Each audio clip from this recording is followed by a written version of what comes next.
രാഹുൽ ഗാന്ധി ഉത്തരം മുട്ടിച്ചോ എന്നുള്ളതാണ് ചോദ്യം. രാഹുൽ ഗാന്ധിയുടെ ഈ ശ്രമത്തെ ഏതൊരു പൗരനും അഭിനന്ദിക്കേണ്ടതാണ്. നമ്മളെപ്പോഴും പറഞ്ഞു കേൾക്കാറുണ്ട്, നിതാന്തമായ ജാഗ്രതയാണ് സ്വാതന്ത്ര്യത്തിൻ്റെ മൂല്യം എന്ന് പറയാറുണ്ട്. Eternal vigilance is the price of liberty. ഇന്ന് ഇന്ത്യ രാജ്യത്തിനു വേണ്ടി രാഹുൽ ഗാന്ധി എന്ന പ്രതിപക്ഷ നേതാവ് കാണിക്കുന്ന ഈ നിതാന്ത ജാഗ്രതയെ ഒരു പൗരനെന്ന നിലയിൽ നമ്മൾ അഭിനന്ദിക്കുകയും ആ പോരാട്ടത്തിൽ ഒപ്പം ചേരുകയും ചെയ്യണം എന്നുള്ളതാണ് എൻ്റെ ഈ വിഷയത്തിലെ ടേക്ക്. ഇനി ഈ വിഷയത്തിലേക്ക് വരാം. രണ്ട് ഭാഗങ്ങളായി പറയാം. ഒന്ന്, എന്താണ് രാഹുൽ ഗാന്ധി കൃത്യമായി പറഞ്ഞു വെച്ചത്?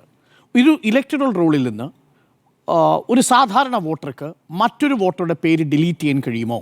അങ്ങനെ ഓൺലൈനായി ഏതെങ്കിലും തരത്തിൽ ഇലക്ടറൽ റോളിലെ പേര് ഒരുപാട് വോട്ടർമാരുടെ പേരുകൾ മാസ് ഡിലീഷൻ കൂട്ടത്തോടെ ഒഴിവാക്കാൻ കഴിയുമോ? ഇതാണ് ചോദ്യം. നമുക്കതിന് നിയമവശം ആദ്യം ഒന്ന് പരിശോധിച്ച് പോകാം. തിരഞ്ഞെടുപ്പിൻ്റെ ഈ ഇലക്ട്രൽ റോളുമായി ബന്ധപ്പെട്ടുകൊണ്ടുള്ള അഡീഷനോ ഡിലീഷനോ ഒക്കെ നടത്താൻ നിയുക്തനായിരിക്കുന്ന ഉദ്യോഗസ്ഥൻ എന്ന് പറയുന്നത് ഇലക്ടറൽ രജിസ്ട്രേഷൻ ഓഫീസറാണ്, ERO എന്ന് പറയും. റെപ്രസെൻറ്റേഷൻ ഓഫ് പീപ്പിൾസ് ആക്ടിലെ സെക്ഷൻ 22 പ്രകാരം EROയ്ക്ക് ഇത്തരത്തിലുള്ള വോട്ടർ പട്ടികയിൽ അഡീഷൻസോ ഡിലീഷൻസോ വരുത്താൻ കഴിയും. എന്നാൽ EROയെ കൂടാതെ ഈ ഇരിക്കുന്ന നമ്മളുടെ ബൂത്തിലെ ഏതെങ്കിലും ഒരു വോട്ടറുടെ പേര് ചേർത്തതിനെക്കുറിച്ചുള്ള ഒബ്ജക്ഷൻ റേസ് ചെയ്യാനുള്ള അവകാശമുണ്ട്.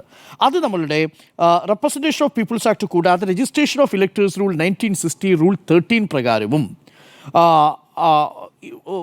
പ്രകാരവും റെപ്രസെൻറ്റേഷൻ ഓഫ് പീപ്പിൾസ് ആക്ട് 1950 പ്രകാരവും ഒരു ഫോം ഫില്ല് ചെയ്ത് കൊടുത്താൽ മതി. ആ ഫോമാണ് ഫോം 7 എന്ന് പറയുന്ന ഫോം. ആ ഫോം 7 നമ്മൾ ഫില്ല് ചെയ്ത് ഓൺലൈനായിട്ട് അപ്ലൈ ചെയ്യണം. എന്തൊക്കെ കാരണങ്ങളാൽ? ഡെത്ത് സംഭവിച്ചിട്ടുണ്ട്, ഈ ബൂത്തിലെ ഈ വോട്ടറുടെ പേര് ഈ വോട്ടർ പട്ടികയിൽ നിന്ന് നീക്കം ചെയ്യണം, ഡെത്ത് സംഭവിച്ചിട്ടുണ്ട്, അതല്ലെങ്കിൽ ഈ വോട്ടർ ഈ ബൂത്തിൽ നിന്ന് മറ്റൊരു ബൂത്തിലേക്ക് മറ്റൊരു മണ്ഡലത്തിലേക്ക് തന്നെ പോയിട്ടുണ്ട്, ഷിഫ്റ്റിംഗ് ഓഫ് വോട്ടേഴ്സ് സംഭവിച്ചിട്ടുണ്ട്. ഈ കാരണങ്ങൾ കൊണ്ട് ബൂത്തിൽ നിന്ന് ഏതെങ്കിലും ഒരാൾക്ക് പരാതിയായിട്ട് രാഷ്ട്രീയക്കാർ ചെയ്യുന്നത് അത് സാധാരണ ചെയ്യുന്നത് പൊളിറ്റിക്കൽ ലീഡേഴ്സാണ് ചെയ്യുക, അവരുടെ ഏജൻസ് ആണ് ചെയ്യുക. അത് പോസിബിൾ ആണ്. അപ്പോൾ ഓൺലൈനിൽ ഏതെങ്കിലും ഒരു ആളുടെ പേര് നീക്കം ചെയ്യാനുള്ള അപേക്ഷ ഫോം 7 പ്രകാരം ഓൺലൈനായിട്ട് കൊടുക്കാൻ പറ്റും. ഇത് പ്രേക്ഷകർ അറിഞ്ഞിരിക്കണം. ഇവിടെയാണ് രാഹുൽ ഗാന്ധി പറഞ്ഞ അലൻഡ് കോൺസ്റ്റിറ്റ്യുവൻസിയിൽ എന്താണ് സംഭവിച്ചത്. അവിടെ 6018 വോട്ടുകൾ അവിടെ കുറഞ്ഞതായിട്ട് കണ്ടെത്തുന്നു. 2018 BJP 697 വോട്ടിന് ജയിച്ച മണ്ഡലത്തിൽ 2023 ആകുമ്പോഴേക്കും BR പട്ടീൽ 10248 വോട്ടിന് മറ്റും വിജയിച്ചു വരുന്നുണ്ട്. ഈ മണ്ഡലത്തിൽ BJPയുടെ കോൺഗ്രസിൻ്റെ സ്ട്രോങ് ഹോൾഡാണ്. ഇവിടെയുള്ള 10 ബൂത്തുകളിൽ കണ്ട ഒരു പാറ്റേൺ എടുത്തുകൊണ്ട് ഡീറ്റെയിൽ ആയൊരു പഠനം നടത്തുകയാണ് ചെയ്തത്. ആ പഠനത്തെ ഞാൻ അഭിനന്ദിക്കുകയും ചെയ്യുന്നത്. യഥാർത്ഥത്തിലുള്ള കേസ് സ്റ്റഡി എന്താണ് എന്നുള്ളത് രാഹുൽ ഗാന്ധി ഇന്നിവിടെ പറയുന്നുണ്ട്. 3 പ്രധാനപ്പെട്ട വോട്ടർമാരുടെ കാര്യത്തിലാണ് കേസ് സ്റ്റഡി പറയുന്നത്. ആ കേസ് സ്റ്റഡി പ്രകാരം 6018 വോട്ടുകൾ ഈ മണ്ഡലത്തിൽ മാത്രമായിട്ട് ഇല്ലാതെ കാണപ്പെടും, ഓൺലൈൻ വഴി നീക്കം ചെയ്തതായിട്ട് കാണപ്പെടുന്നു. അത് 24 എണ്ണം അന്വേഷണത്തിൽ കണ്ടെത്തി. അത് വാസ്തവമാണ്, അത് മരിച്ചവരാണ്, അത് അവിടെ ഇല്ലാത്തവരാണ്. ബാക്കിയുള്ള 5944 വോട്ടുകളെ കുറിച്ചാണ് യഥാർത്ഥത്തിൽ ചർച്ച. രാഹുൽ ഗാന്ധി പറയുന്നത് എന്താണ്? രാഹുൽ ഗാന്ധി പറയുന്നത് ഓരോ ബൂത്തിലെയും ഒരു വോട്ടർ വിചാരിച്ചാൽ 10ഉം 12ഉം 14ഉം വോട്ടർമാരെ ഡിലീറ്റ് ചെയ്യാൻ കഴിയുന്നു.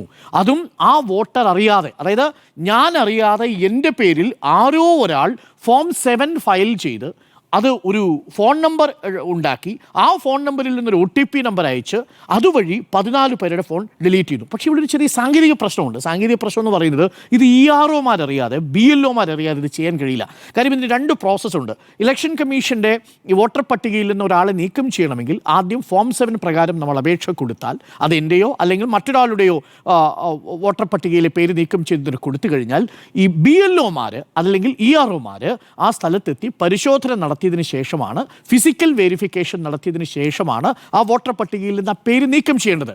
പക്ഷേ നോക്കൂ, മുഴുവൻ സംവിധാനങ്ങളെയും സിസ്റ്റമാറ്റിക് കറപ്ഷന് വിധേയമാക്കിയ ഒരു സർക്കാരിന് ഈ പറയുന്ന ELOയെയും EROയെയും കീഴടക്കാനാണോ ബുദ്ധിമുട്ട്? നിലവിലുള്ള സംവിധാനത്തിൽ ഇലക്ഷൻ കമ്മീഷന്റെ ക്രെഡിബിലിറ്റി പോലും കളഞ്ഞു കുളിച്ചൊരു സർക്കാരാണ് മോദി സർക്കാർ.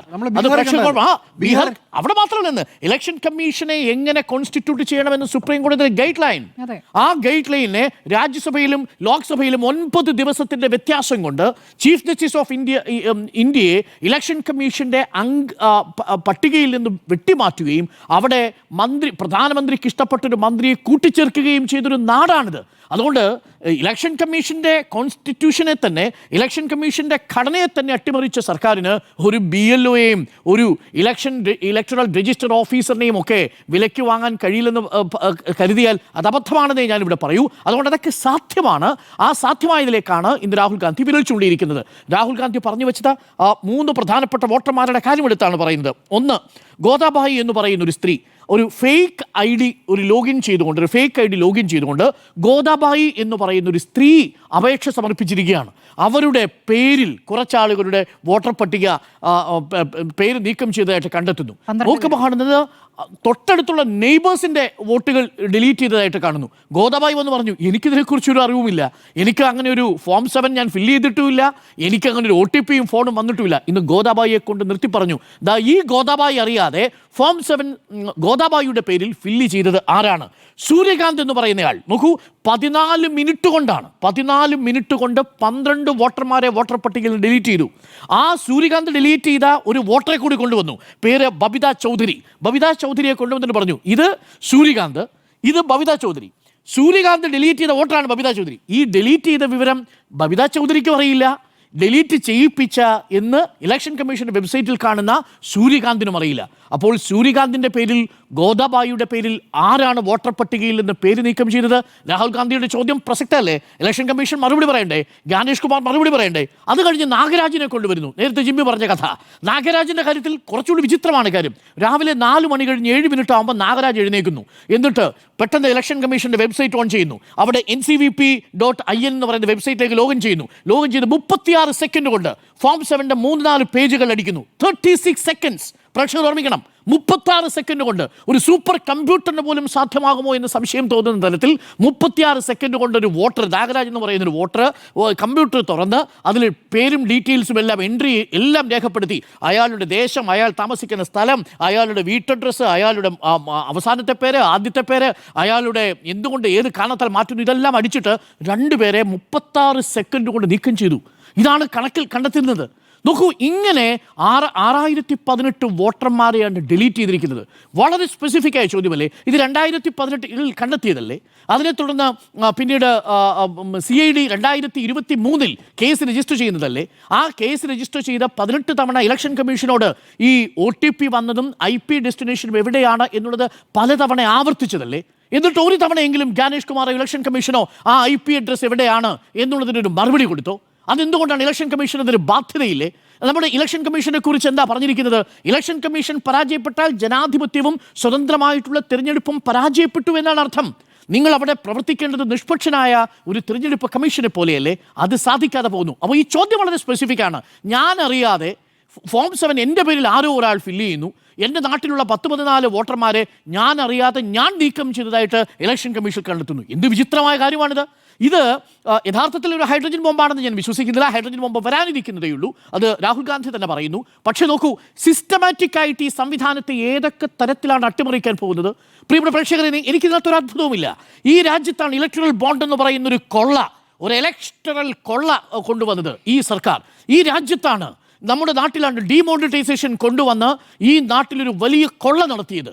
ആ ഡീമോണിറ്റൈസേഷൻ്റെ ഫലമായി ആർക്ക് ലാഭം, ആർക്ക് നഷ്ടം, ആർക്ക് ജീവനാശം, ഇതെല്ലാം നമ്മൾ കണ്ടതല്ലേ?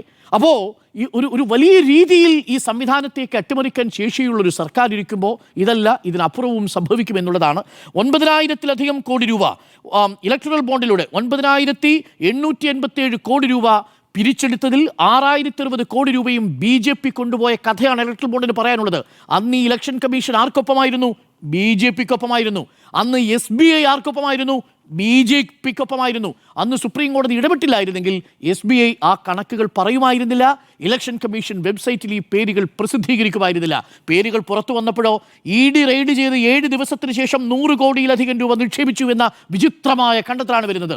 നമ്മളതിനെ വിളിക്കുന്ന പേര് പൊളിറ്റിക്കൽ ഹഫ്ത എന്നാണ്. എന്ന് പറഞ്ഞാൽ ആദ്യം ED റെയ്ഡ് ചെയ്യുന്നു, റെയ്ഡ് ചെയ്ത് കഴിഞ്ഞതിന് ശേഷം നേരെ കൊണ്ടുവന്ന് BJPയുടെ ഇലക്ട്രൽ ഫണ്ടിലേക്ക് പണം കൊടുക്കുന്നു. EDക്ക് റെയ്ഡില്ല, EDക്ക് കേസില്ല, EDയുടെ കാര്യത്തിൽ കുറ്റവിമുക്തനാവുന്നു. ഒന്നും രണ്ടുമല്ല, ഫ്യൂച്ചർ ഗെയിമിംഗ് സൊല്യൂഷൻ, സാന്റിയാഗോ മാർട്ടിൻ്റെ കമ്പനി, മേഘ കൺസ്ട്രക്ഷൻസ് എന്ന് പറയുന്ന ദേശീയപാതയുടെ നിർമ്മാണം നടത്തുന്ന കരാർ കമ്പനി, ദെൻ വേദാന്ത എന്ന് പറയുന്ന കമ്പനി, ഈ റിലയൻസിൻ്റെ സബ് പാർട്ണറായി പ്രവർത്തിക്കുന്ന ക്വിക്ക് സൊല്യൂഷൻസ് എന്ന് പറയുന്ന മറ്റൊരു ക്വിക്ക് സപ്ലൈ ചെയിൻ എന്ന് പറയുന്ന മറ്റൊരു കമ്പനി, ഇങ്ങനെയുള്ള ED റെയ്ഡ് നടത്തപ്പെട്ട കമ്പനികൾ ഇലക്ടറൽ ബോണ്ട് വഴി BJPക്ക് 6000-ലധികം കോടി രൂപ കൊടുത്തൊരു നാടാണിത്. അതുകൊണ്ട് ഇലക്ഷൻ കമ്മീഷന്റെ ഘടനയെ തന്നെ അട്ടിമറിക്കാൻ 9 ദിവസം കൊണ്ട് രാജ്യസഭയിലും ലോക്സഭയിലുമായി നിയമം പാസാക്കിയ ഒരു സർക്കാർ ഭരിക്കുന്ന നാടാണിത്. ഇതല്ല, ഇതിനപ്പുറവും സംഭവിക്കും. അതുകൊണ്ട് തന്നെ രാഹുൽ ഗാന്ധി ഇന്ന് നടത്തിയ വെളിപ്പെടുത്തൽ വളരെ പ്രധാനപ്പെട്ടതാണ്. അതുകൊണ്ട് ഈ സംവിധാനത്തിൽ വിശ്വാസ്യത നിലനിൽക്കണമെന്നുണ്ടെങ്കിൽ ഇലക്ഷൻ കമ്മീഷൻ ഈ ചോദ്യങ്ങൾക്ക് മറുപടി പറയണം എന്നുള്ളതാണ് എൻ്റെ ടേക്ക്.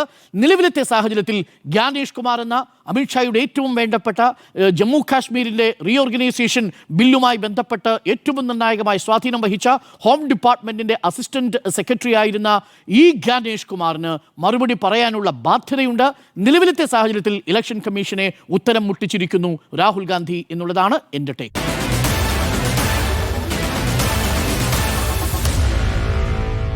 Meet the editors.